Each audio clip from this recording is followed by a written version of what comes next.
आखिर सरकार नौजवानों की बात क्यों नहीं सुनना चाहती है? आखिर सरकार जानबूझ के नौजवानों को कमजोर क्यों बना देना चाहती है? जो युवाओं को नकार दे वो क्या युवाओं की सरकार हो सकती है? जो युवाओं को मरने पे, तड़पने पे, सड़कों पे पड़ने पे, भूखे प्यासे रहने पे मजबूर कर दे, क्या वो युवाओं की सरकार हो सकती है? गृह मंत्री जी बताएं, क्या चुनाव जरूरी है या नौजवानों की मांग जरूरी है? नौजवानों की मांग क्या चुनाव जरूरी है? यूपी में कह रहे हैं राशन बांट रहे हैं, यूपी के अलावा तो कई और जगह तुम्हारी सरकारें वहां भी नहीं बांट रहे हो। रिकॉर्ड आज तक का जिस भी आंदोलन को किए जेल भले लगी हो, लेकिन हारे नहीं। तो सबसे पहले तो मैं एसएससी जीडी के सभी बच्चों का, अभ्यर्थियों का धन्यवाद करता हूं कि वो अपने हक की लड़ाई के लिए आए।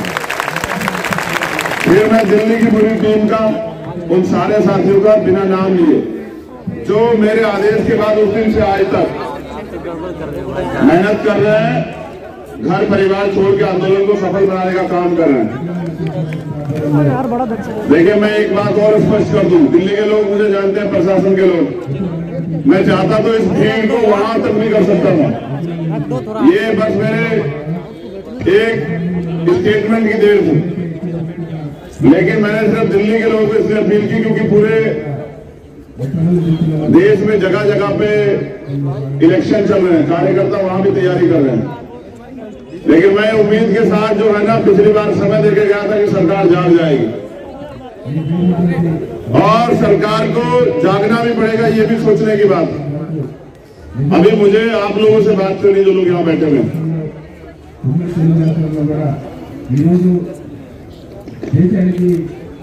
मैं समझता हूँ कि आजाद भारत में गुलामों जैसी स्थिति क्यों बनी। एक वो भारत था जब हम अंग्रेजों के गुलाम थे, तब हमें अपने अधिकारों के लिए लड़ने का अधिकार नहीं था, तब हमें अपने हिस्से की लड़ाई लड़ने के लिए अधिकार नहीं थे। ये आजाद भारत है। यहाँ षड्यंत्र से शिक्षा महंगी की गई, यहाँ शिक्षा महंगी है, मौत आसान है, सस्ती मौत। महंगी शिक्षा, सस्ती मौत, और नौकरी के लिए जो करना पड़ रहा है वो मुझे बताने की जरूरत नहीं है। लेकिन गजब की बात यह है कि अगर नौजवान अपनी मांग इस सरकार से नहीं रखेंगे तो क्या वो अपनी मांग रखने के लिए किसी दूसरी सरकार से मांग रखेंगे? क्या वो अमेरिका वालों से मांग करें अपने अधिकारों की? क्या वो फ्रांस, जर्मनी, ब्रिटेन वालों से बात करें? क्या वो श्रीलंका, नेपाल, चाइना के लोगों से बात करें? ये सरकार आखिर नौजवानों की बात सुनना क्यों नहीं चाहती? उस नौजवान की बात जो नौजवान इस देश की रीढ़ है, जो नौजवान इस देश की रक्षा करता है सीमा के पर खड़ा होकर, जो अपने जान का बलिदान देता है, उस नौजवान को सरकार क्यों नहीं सुनना चाहती? अगर उसका सबसे बड़ा कारण मुझे समझ आता है तो वो ये है कि सरकार नौजवानों को गुलाम समझती है। सरकार हमें जातियों, धर्मों में बांट के राजनीतिक अपनी रोटियां सेकना चाहती है, लेकिन हमारे हक अधिकारों को देना नहीं चाहती। आप इलेक्शन का समय देखोगे, हर आदमी कहेगा 2 करोड़ रोजगार दे देंगे, 15 लाख रोजगार दे देंगे, 10 लाख रोजगार दे देंगे। लेकिन आप नौजवान साथी हो तो सोचो, जब सरकारी डिपार्टमेंट ही नहीं रहेंगे तो रोजगार कहां से मिलेंगे सरकारी?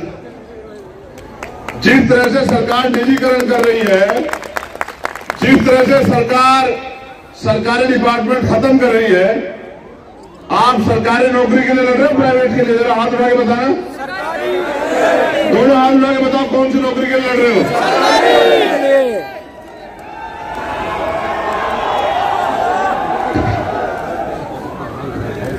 लेकिन जब सरकारी डिपार्टमेंट नहीं रहेंगे तो सरकारी नौकरी कहां से मिलेगी भाई? सरकार अब बैंकों के पीछे पड़ी है, उससे पहले LIC के पीछे थी, एयर इंडिया के पीछे थी। सरकार एयरपोर्ट बेच रही है और तमाम तरह की चीजें जो सरकारी डिपार्टमेंट सरकार बेच रही है। आखिर सरकार को नौजवानों से इतनी नफरत क्यों?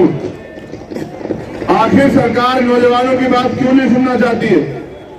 आखिर सरकार जानबूझ के नौजवानों को कमजोर क्यों बना देना चाहती है? मैं रात में सुन रहा था और अब भी सुन रहा हूं, यहां जो बहनें बैठी है ना, किसका 3 महीने का बच्चा है, किसी का 13 महीने का बच्चा, किसी के 3 साल का बच्चा। अगर ये सरकार मजबूर, लाचार बहनों की, बेटियों की, युवाओं की आवाज नहीं सुनना चाहती तो ये सरकार है किसकी? जो युवाओं को नकार दे वो क्या युवाओं की सरकार हो सकती है? जो युवाओं को मरने पे, तड़पने पे, सड़कों पे पड़ने पे, भूखे प्यासे रहने पे मजबूर कर दे, क्या वो युवाओं की सरकार हो सकती है? जिस सरकार के इशारे पे पुलिस के लोग, आरएएफ के लोग, जो और फोर्स के लोग हैं, वो बहनों के कपड़े फाड़े, उनको लाठियां मारे, उनको बेइज्जत करे, उनके हाथ तोड़ दे, वो सरकार बहनों की सरकार हो सकती है क्या? जो सरकार बहनों से उनके तरक्की के रास्ते छीन ले, जो सरकार नौजवानों से देश की सेवा करने का अधिकार छीन ले, वो सरकार नौजवानों की या बहनों की सरकार हो सकती है क्या? जब ये सरकार नौजवानों की, बहनों की, किसानों की, मजदूरों की किसी की सुनवाई नहीं करना चाहती तो ये चंद पूंजीपतियों की सरकार ये समझ सकती है कि ज्यादा दिन टिकने वाली है क्या? जिस दिन नौजवान अपने हक अधिकार के लिए खड़ा हो गया उस दिन ये सरकार के लोग नाक रगड़ेंगे आपके सामने। मैंने पिछली बार भी आपसे कहा था, ये लोकतंत्र है। आंदोलन करने का, अपनी बात को कहने का, हक की लड़ाई लड़ने का अधिकार भारतीय संविधान हमें देता है। इसको हमसे कोई नहीं छीन सकता। लेकिन मैं ये भी बता दूं कि अगर सरकार हमारी मांग नहीं सुनेगी, सरकार हमें मजबूर करेगी, तो हमें आंदोलन को और ताकतवर बनाना पड़ेगा। हमें सरकार को बताना पड़ेगा कि जो नौजवान देश की रक्षा के लिए प्राणों का बलिदान दे सकता है वो अपने हक अधिकार के लिए लड़ भी सकता है और वो अपने हक अधिकार के लिए इस निकम्मी, झूठी, युवा विरोधी, महिला विरोधी सरकार को सबक भी सिखा सकता है। गृह मंत्री जी बताएं, क्या चुनाव जरूरी है या नौजवानों की मांग जरूरी है? नौजवानों की मांग क्या चुनाव जरूरी है? यूपी में कह रहे हैं राशन बांट रहे हैं, यूपी के अलावा तो कई और जगह तुम्हारी सरकारें, वहां क्यों नहीं बांट रहे हो? यूपी में इलेक्शन है, चुनाव में वोट खरीदने हैं, गरीबों को, बेबसों को कमजोर बनाना है। उनके हक अधिकार, वोट जो है उनकी सबसे बड़ी ताकत, वो ठगनी है पैसे पे या उपहार देके या राशन पे। इसलिए आप वहां राशन बांट रहे हो। आपको 11 महीने से सड़क पे लड़ते हुए बहनें और भाई नहीं दिखाई दिए आपको? क्या गृह मंत्री जी आपको इन बेबस बहनों की चीखें, आवाजें नहीं जाती है? वो भी कहे बहनें हमारे सामने कहें कि परिवार के लोग भी टूटने लगे। मैं ये कहना चाहता हूं कि टूटो मत, किसानों से सीख लो।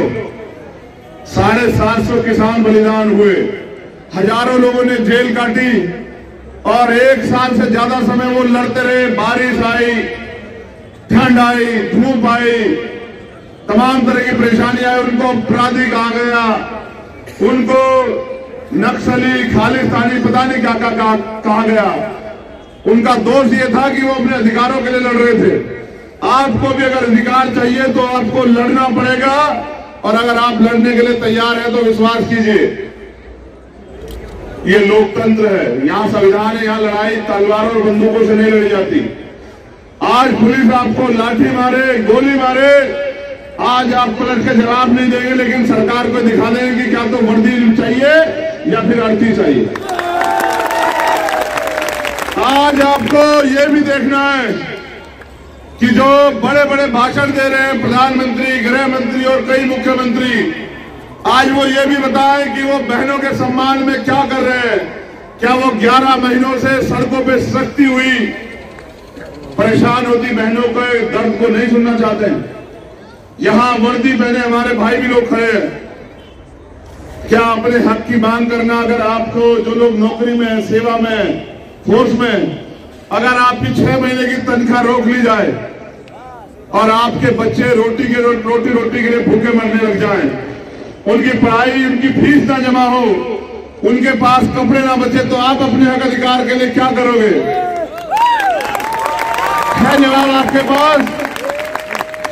अगर आपको अपनी बहन की शादी करानी हो, सरकार आपको तनख्वाह के पैसे ना दे, आपको अपने बच्चे का इलाज कराना हो, अपनी माँ का इलाज कराना हो, अपने बूढ़े पिता को सर्दी में कपड़े लेके देने और आपको ये सरकार तनख्वाह ना दे, तो क्या करोगे आप लोग? ये नौजवान कलर की नौकरी के लिए नहीं लड़ रहे हैं, मैं फिर कह रहा हूं, ये अगर लड़ रहे हैं तो वर्दी के लिए लड़ रहे हैं, देश में बलिदान देने के लिए लड़ रहे हैं। और मैं आज इनके बीच में इसलिए हूं क्योंकि मैं एक नौजवान हूं और मैं नौजवानों का दर्द समझता हूं, मैं बेरोजगारी का दर्द समझता हूं।